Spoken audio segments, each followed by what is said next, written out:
Halo semua, kembali lagi di channel Naik Level. Pada video kali ini saya akan membahas saham TUL atau PT Rohartindo Nusantara Luas Tbk per tanggal 25 April. Hari ini sahamnya di Rp59 ya.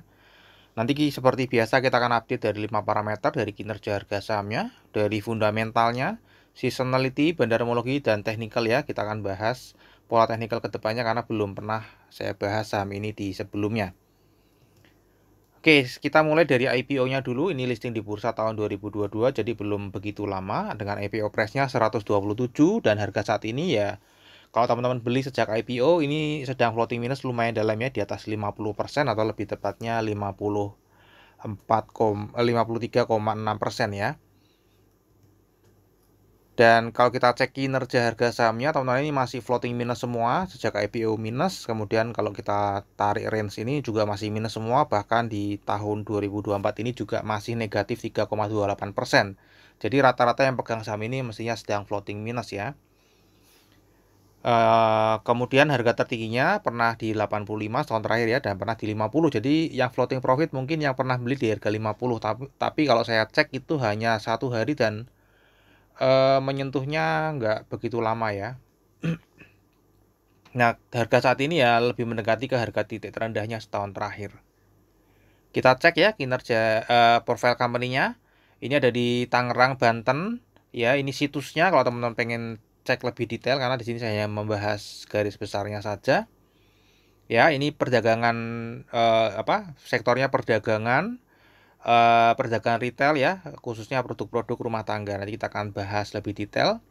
Dan ini adalah kepemilikannya Rohartindo Nusantara Luas. Ini dimiliki oleh Rohartindo juga Maju Perkasa. Kemudian ada Ronald Hartonotan. Ini juga kayaknya masih pengendali kalau nggak salah. Ya, kemudian Tangomoy dan Publik 20%. Jadi tiga ini masih satu entitas pengendali ya. Di luar masyarakat 20%. Nah, kita bahas latar belakangnya ya. Ini sejak berdiri sudah dari tahun 2002 ya, dengan namanya masih UD nih tahunnya, Usaha Dagang Abadi Jaya, kemudian berkembang menjadi PT ya. Di mana dulu 2002 ini hanya jual produk perkakas itu hanya 20 SKU atau 20 jenis gitu ya. Ya, kemudian berubah menjadi PT tahun 2014. Ya, kemudian 2016 mulai expand ya, penjualan ke luar Pulau Jawa yang dulunya hanya di Jawa, mulai expand ke Sumatera, Kalimantan, Sulawesi, Bali, dan Papua. Ya, kemudian ada 2018 mulai menjual koper dengan merek Airwheel. Ya, dan kemudian tahun 2021 sudah berkembang lebih besar lagi, perseroan sudah punya 1.200 dari yang awalnya hanya 20 ya, naik berapa kali lipat ya. Kemudian memiliki entitas anak juga ya, Micai Teknologi Indonesia Bersatu, dan kemudian dia IPO di tahun 2022. Jadi ini sebelum IPO memang sudah membesar dulu teman-teman ya. Nah, ini produk usahanya teman-teman ya, tadi sudah disebutkan ya. Jadi perseroan ini memiliki brand utamanya namanya Nankai ya, dan ada merek lain seperti Dongsing, VVIP, Junior, Kovia, Rubistar, SNZO, Airwheel tadi, Copper itu ya, kemudian Verim ya, dan menawarkan 3 produk utama. Apa saja yang ditawarkan? Tadi perkakas ya, sudah disebutkan ya, perkakas.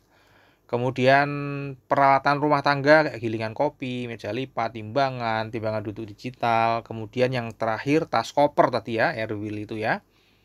Ya, oke.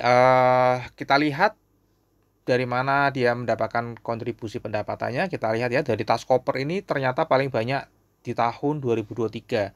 Ya, kita lihat nih produk baru sudah mulai naik. 2022 tadi mulai koper tahun berapa ya, tadi saya lupa.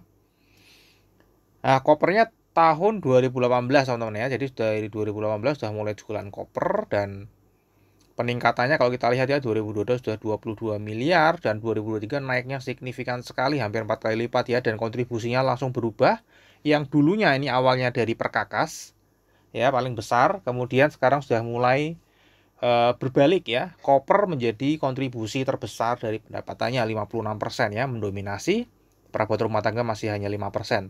Dan kalau kita lihat teman-teman ya, ini bagus sekali. Kenapa? Karena kalau kita lihat ternyata Koper selain menyumbang pendapatan paling banyak, dia secara gross margin itu juga paling tinggi dibandingkan perkakas ya. Kalau kita lihat ya dulu jual perkakas paling banyak, namun gross marginnya hanya 35% ya. Nah, tas koper ini gross marginnya lebih tinggi dan dia berhasil meningkatkan penjualan yang memberikan profit lebih tinggi. Ya, sehingga nggak heran nanti kita lihat performance-nya ini mencapai all time high ya atau tertinggi sepanjang masa. Ya, perabot rumah tangga juga lebih tinggi. Jadi perkakas ini justru malah paling kecil ya secara gross marginnya. Nah, kita cek kinerjanya tadi saya sudah sebutkan ya. Ini mencetak kinerja all time high-nya dia teman-teman ya, secara omset maupun secara laba karena tadi omsetnya dikontribusi oleh produk koper yang labanya gross marginnya justru paling besar. Nah, kalau kita cek secara struktur pendapatan juga akhirnya membaik. Kenapa? Ya tadi kita sudah lihat ya, koper itu gross marginnya paling besar dan dia sekarang menjadi kontributor pendapatan tertinggi dari tool. Kemudian kalau kita cek secara globalnya, ini tadi ya sudah dibahas juga 102 miliar menjadi 148 miliar, naik 45%. Dan ini tadi sudah menjawab ya kenapa kok labanya naiknya cukup signifikan 100% karena kontribusi dari koper yang tinggi. Nah, untuk secara valuasi kita lihat ya, justru di kinerja tertingginya tutup tahun 2023 harga valuasinya ini masih justru terendah teman-teman ya, masih valuasi hari ini masih terendah dibandingkan waktu IPO, apalagi ya tahun 2023 sudah lebih rendah dan rata-ratanya di 0,81, jadi di bawah rata-rata dan jauh di bawah IPO-nya ya. Ini masih terendah. Kemudian secara PER juga ini adalah yang terendah ya, hanya 4,1 kali atau 4 tahun ya, 4 tahun balik modal secara perusahaan, secara konsep dengan asumsi tidak bertumbuh ya. Namun kalau kita lihat tadi dia sedang bertumbuh. Nah, untuk earning yield-nya ini juga termurah ya, dimana sebenarnya tahun 2023 tutup tahun 2023 juga sudah murah ya. Namun di tahun 2024 sampai pertanggal hari ini itu lebih murah lagi harganya, yaitu di earning yield 24,7%. Nah, harga wajarnya berapa teman-teman ya? Kalau secara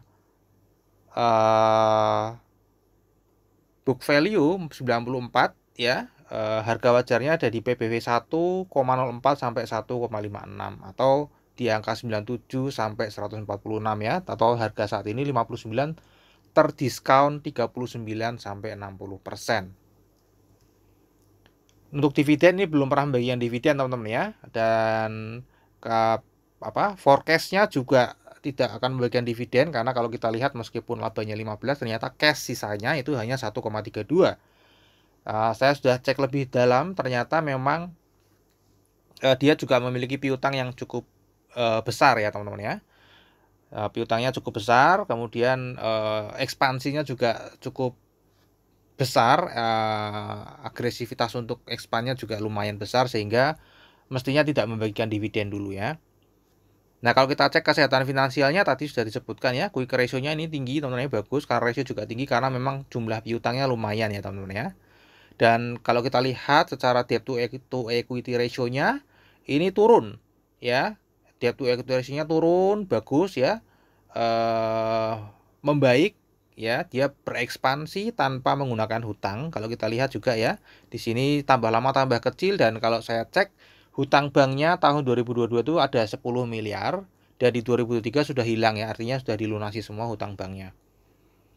Untuk seasonality ini datanya sebenarnya belum lengkap ya, cuman ini cukup menarik karena sejak IPO dia belum pernah naik satu kali pun di tahun, di annual ya, per tahun, per year-nya dia belum pernah naik satu kali pun, dan tahun 2024 ini juga masih negatif 1,67. Untuk struktur sahamnya kalau kita lihat tadi sudah disebutkan ya, Rohartindo Maju Perkasa, ini Ronald Hartono Tani masih pengendali juga, Tangomoi juga ada, masyarakat ya, totalnya 2 miliar 50 juta ya. Peran investor asing di saham ini juga tidak terlalu dominan ya, karena memang ini sahamnya masih kecil ya, mungkin ini investor asing ya, retail ya, karena kalau dana besar mestinya nggak akan masuk ke saham dengan market cap yang kecil seperti ini. Tapi kalau kita lihat teman-teman ya, sejak 2024 ini investor asing ada yang masuk terus ya, ada yang masuk terus. Dan di April ini baru tanggal 3 April membeli dan 25 April jual sedikit ya. Nah, kita cek kepemilikan retailnya. Kepemilikan retailnya ini holdernya turun terus teman-teman ya. Turun terus tahun terakhir 1137 dan Februari kemarin juga turun lagi. Jumlah lembar sahamnya pun ikut turun. Dan rata-ratanya naik ya. Rata-ratanya justru naik, berarti yang keluar atau yang jual-jual saham ini itu lebih kecil daripada rata-rata existingnya. Kalau kita lihat rata-rata existingnya ini per holdernya nggak terlalu besar, hanya 4 juta 5 juta gitu ya. Dan yang keluar nih yang ya 931 ribuan ya di setahun terakhir. Untuk sebulan terakhir juga cuma 200 ribuan aja per investor. Dan kalau kita lihat perpindahan struktur saham setahun terakhir ya, kalau kita lihat dari grafik ini, terlihat sedang ada distribusi ya teman-teman ya. Terlihat sedang ada distribusi. Garisnya dari awal di sini, kemudian tutup di sini, berarti lebih rendah. Ini sedang ada distribusi. Kalau kita lihat di bandar detektor juga terlihat sedang big distribution. Kita lihat dari broker summary juga terlihat sedang big distribution teman-teman ya. Jadi dari ketiga parameter ini jangka panjang Maret ke Maret sedang terlihat big distribution. Kita akan lihat lebih detailnya teman-teman ya. Kita akan pecah di sini ya. Nah, setelah kita pecah di sini, kita akan lihat ya dari 2 miliar 50 juta ini sahamnya 100% scriptless ya, atau di perdagangan di Bursa Efek Indonesia. Ini kenapa lebih besar ada penambahan, karena memang sedang ada corporate action yaitu waran ya. Ada waran, konversi waran, jadi mungkin akan bertambah terus sahamnya, ada yang menukar saham menukar warannya ke saham ya, nebus ya. Itu nggak saya bahas di sini. Ya, kita lihat ya, pemilik terbesarnya pengendali jelas ya tadi ya. Kemudian yang terbesar keduanya lokal ID, dan terbesar ketiganya itu hampir nyaris sama semua, nggak ada ya. Di sini kalau kita lihat ada foreign ID, dan tadi kita lihat ya investor asing yang masuk betul-betul foreign ID. Nah, saya juga bingung ya, ada reksadana juga ternyata ya masuk di sini ya. Tapi hanya 1,1 juta lembar saham ya. Sekuritas tetap. Kemudian kita lihat perpindahannya teman-teman. Tadi menarik ya, kalau dari data ini, terlihat sedang big distribution bukan? Tapi ternyata setelah kita breakdown, ternyata tidak big distribution teman-teman ya. Justru ini sedang akumulasi. Kenapa? Karena pemilik terbesarnya ini sedang mengumpulkan barang, dan investor retail lokal juga sedang buang barang. Tadi ini juga selaras ya dengan data investor retail lokal yang semakin berkurang baik jumlahnya maupun jumlah lembar sahamnya. Jadi ini sebenarnya sedang akumulasi ya. Jadi data ini tidak akurat ya, memang nggak bisa selalu akurat teman-teman ya. Nah, kalau kita tahu data ini ya mestinya kita bisa lebih detail ya, lebih tajam lagi mengetahui bahwa ternyata ini sedang diakumulasi. Nah, kita lihat ya sebulan terakhir dari Februari ke Maret, itu pun investor retail lokal masih jual barang. Siapa yang membeli paling banyak? Lokal corporate teman-teman ya. Ya saya sendiri kalau misalnya jadi perusahaannya sendiri ya, melihat kinerja perusahaannya sedang naik, dihargai murah di market ya, mestinya saya beli gitu ya teman-teman ya. Oke, nah kenapa saham ini kok bergeraknya tidak terlalu bagus? Karena ya memang baru dua ini ya, pengendali dan investor lokal aja teman-teman ya. Ini masih kecil sekali ya. Nanti kalau misalnya uang-uang besar insurans sudah melirik, reksadana, dana pensiun sudah mulai masuk ke sini ya, harganya bisa naik, likuiditasnya naik, harganya naik. Ya, jadi ini pentingnya memiliki data lebih detail ya, supaya kita bisa melihat lebih akurat supply dan demand, dan struktur perpindahan sahamnya setahun terakhir lebih clear. Nah, kalau buat teman-teman yang pengen bisa memiliki data ini dan bisa mengecek sendiri tanpa harus menunggu saya mengupdate di video yang tentu saja terbatas ya, hanya satu video per hari. Teman-teman, saya ada video penawaran untuk teman-teman bisa memiliki data seperti ini, bisa dicek di link deskripsi ya.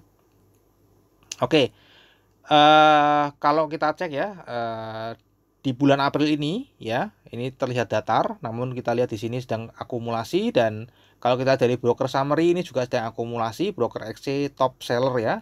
Namun di sini masih ada broker XL ya. Jadi memang ya, karena memang ini antara apa tadi, pemiliknya terbesar di perusahaan sama investor lokal aja teman-teman ya. Jadi tukar-tukarannya di situ-situ aja. Oke, sekarang kita akan masuk ke teknikalnya teman-teman ya. Kalau kita lihat dari teknikalnya ya, harga sahamnya ini nggak kemana-mana, karena tadi ya pemilik terbesar kedua setelah pengendali adalah investor retail lokal ya. Jadi harganya pasti nggak kemana-mana. Mungkin yang bisa menggerakkan harga saham ini investor retail lokal yang duitnya banyak. Ya, kita lihat di sini likuiditasnya hanya 258 juta per hari. Jadi kalau ada orang yang punya 1 M, kemudian mau memborong saham ini, dia bisa menggerakkan harga ya. Namun ya terbatas, ya nggak bisa terus-terusan. Karena dia punya uangnya cuma 1 M, satu kali hajar aja sudah dia akan kembali lagi ke sini. Ya, beda dengan reksadana, insurance yang setiap bulan mereka ada dana segar terus ya. Insurance kan dapat premi terus, reksadana dapat setoran cicilan terus, investasi, kemudian tabungan dari nasabahnya, kemudian dari dana pensiun yang setiap bulan dipotong gitu ya. Ya, jadi itu dananya unlimited ya. Setiap bulan akan ada dana segar terus yang bisa memberikan demand berkelanjutan. Beda dengan investor retail lokal yang demandnya cuman one time saja atau satu kali saja. Nah, kira-kira arah harga sahamnya akan kemana kalau melihat dari strukturnya dan perpindahan sahamnya ya? Ini masih akan tetap di sini-sini aja terus teman-teman ya. Dia akan ranging aja di sini bolak-balik ya teman-teman. Kalau misalnya mau scalping di sini ya, beli di harga bawah, jual nanti 2 tik 3 tik ya, masih aman. Karena apa? Karena posisinya ini sedang diakumulasi teman-teman ya. Tapi kalau terlalu mengganggu nanti ya bisa diturunin sampai 50 lagi ya. Jadi diukur juga scalpingnya, jangan sampai terlalu besar dan mengganggu akumulasi bandarnya teman-teman ya. Oke, terakhir kita akan masuk ke sahamnya. Kinerja jangka panjangnya naik, kinerja jangka pendek juga masih naik ya. Valuasi murah, belum pernah bagi dividen dengan forecastnya 0% juga. Untuk seasonality berpotensi naik di atas 60%, ini belum cukup data.